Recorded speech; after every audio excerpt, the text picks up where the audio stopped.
A billion-dollar international deal was collapsing in real time inside a glass conference room on the 48th floor. 14 professional interpreters had already failed. Voices were rising. Executives were panicking. Investors from 8 different countries sat frustrated, misunderstood, and minutes away from walking out forever.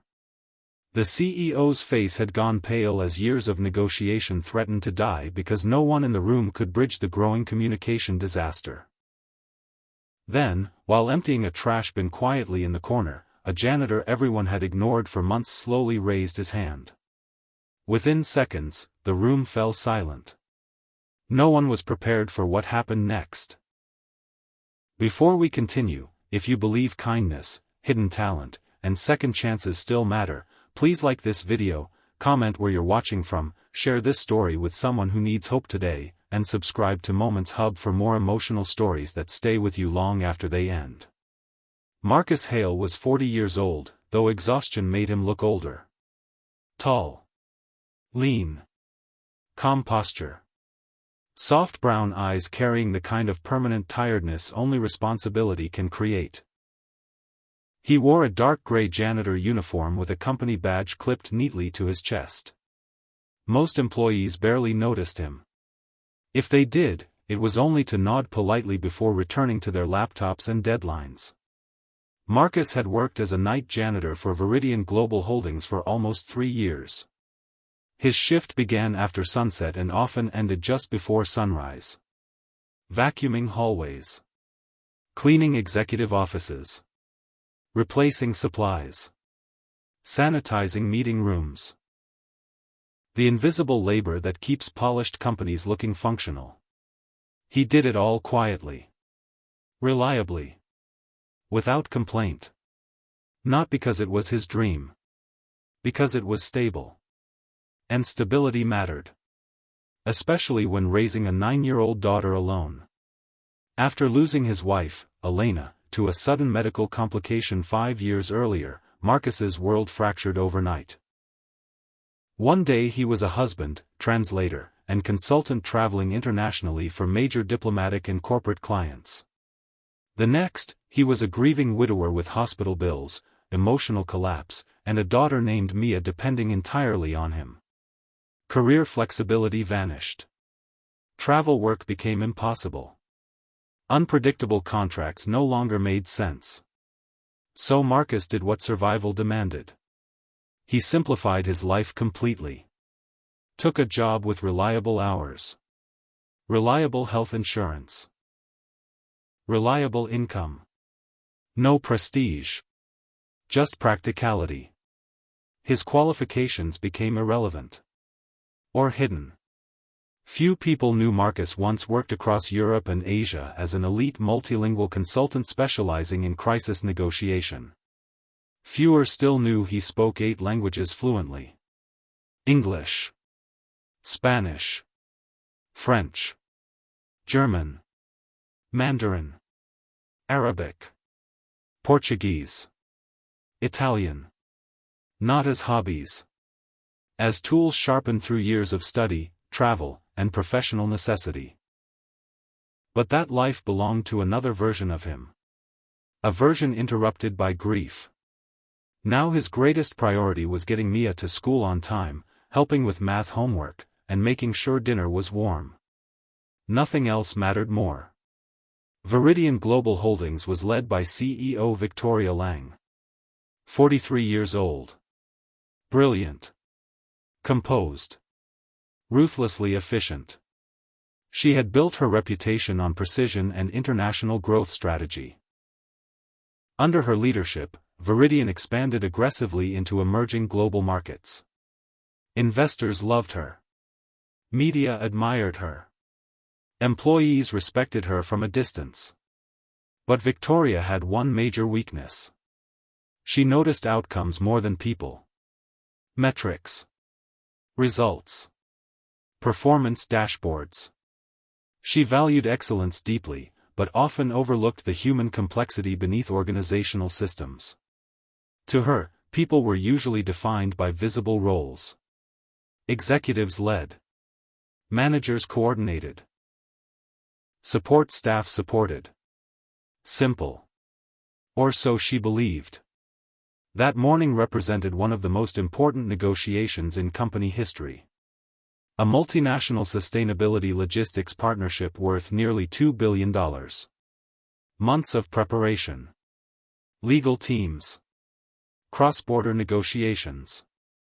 Investor expectations. Reputation stakes. Everything depended on alignment between international delegates representing multiple regions.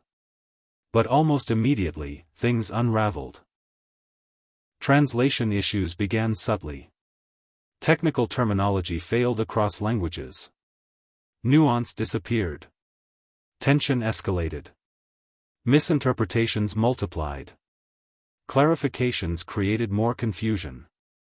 14 interpreters rotated through unsuccessfully. Each highly qualified on paper.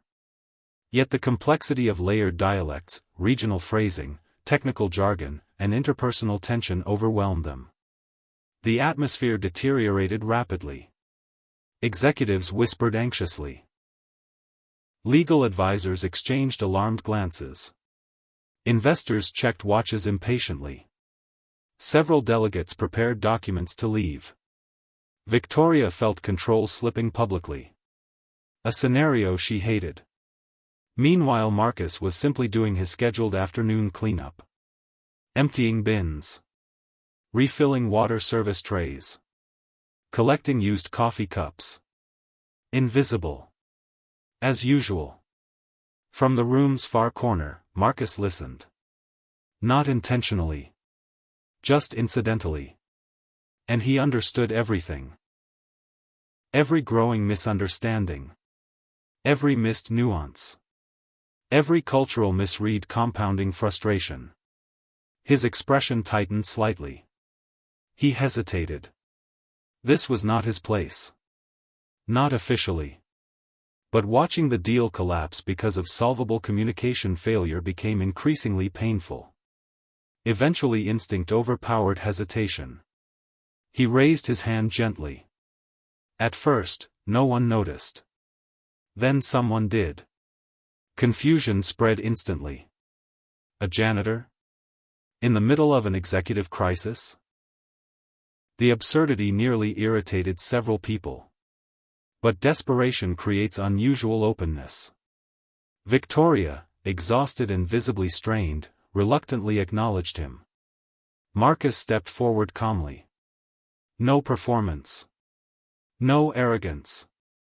Just quiet confidence. Then he began. What happened next felt almost surreal. Marcus transitioned effortlessly between languages as though shifting musical rhythm. Clarifying concerns. Reframing misunderstandings. Adjusting tone respectfully across cultural contexts. Explaining technical language with remarkable precision. Acknowledging emotional subtext hidden beneath literal phrasing. The room changed within minutes.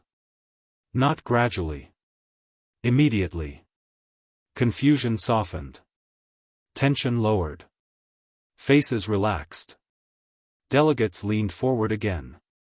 Conversations resumed productively. Momentum returned. Within 45 minutes, the negotiation was not only recovered but progressing better than before. Executives stared at Marcus with stunned disbelief. Investors whispered among themselves. Several international delegates smiled openly for the first time all day. And Victoria simply watched. Speechless. Not because Marcus was helpful. Because he was extraordinary. And she had never once noticed. By evening, the agreement was signed. $2 billion preserved. Global headlines avoided. Catastrophe prevented. By a janitor. Later that night, Victoria requested a private conversation. Not in a boardroom. In the employee lounge. Neutral ground somehow felt more appropriate. There, over vending machine coffee and fluorescent lights, Marcus shared his story. The previous career. The travel. The consulting work. His wife's passing. His daughter. The deliberate choice to prioritize stability over prestige. No bitterness. No dramatic resentment. Only calm explanation. Life changed. So he changed with it. Victoria listened carefully, increasingly uncomfortable with what this revealed about her own leadership blind spots. A company filled with thousands of employees. And one of its most capable individuals had spent years emptying executive trash bins unnoticed. Not because he lacked value. Because no one looked beyond job titles.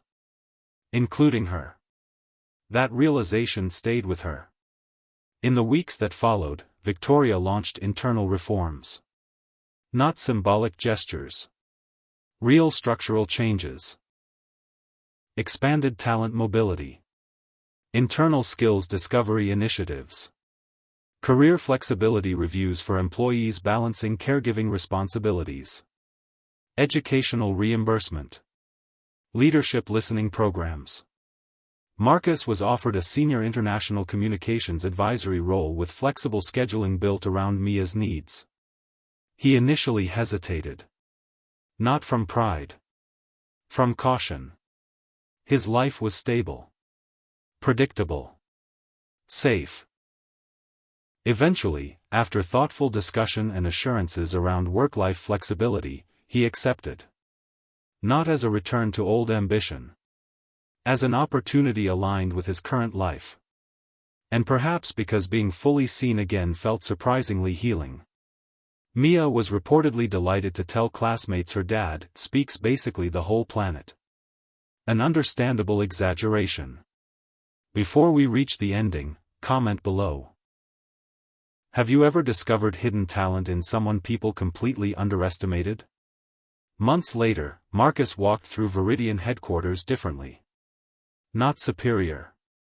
Not transformed by title. Still calm. Still grounded. But now visible. Respected.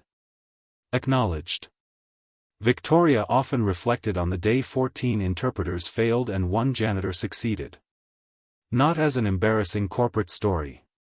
But as a leadership lesson she should have learned much earlier. Talent does not always arrive wearing expensive suits. Sometimes it wears practical uniforms and clocks in quietly while the world looks elsewhere. If this story touched your heart, please like this video, leave a meaningful comment, share it with someone who needs encouragement today, and subscribe to Moments Hub for more emotional stories about humility, resilience, and second chances. Sometimes the person who saves everything is the one no one ever thought to ask.